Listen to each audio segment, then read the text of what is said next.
So if you are facing this problem and you want to fix this problem, I'm going to show you 3 steps or 3 ways to fix this problem. First of all, tap on your power button for some while, tap on restart and tap on OK to get this device restart. Sometimes when you don't restart your phone, or you use your phone for a very long time without restarting it, this problem can happen. When you try this and it's not working, what you have to do is to go to your phone menu and try to search for your phone settings. So when you find your phone settings, just tap on it to open it. Then after that, what you have to do is to tap on apps and notification. Now tap on see your apps. Now scroll to search for the app, or tap on app search at the top right corner. Then you type in the app name, and when it appears, tap on it.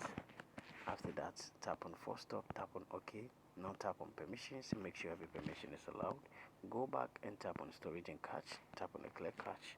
Go back and tap on mobile data and Wi-Fi and make sure this background data is turned on like this. After that, go back and tap on net notifications and make sure this show notification is also turned on. For doing this, what you have to do is to go back to your phone settings again. Now tap on network and internet, tap on mobile network, select the network you're using. Then after that, scroll a little bit, tap on advanced, then tap on preferred network type, then select 4G/3G/2G or 2. After selecting this, what you have to do is to go to your Google Play Store.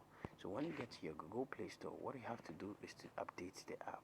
So when you update the app, after updating it, what you have to do is to tap on your power button for some while, tap on restart to restart your device, and this problem is going to be fixed.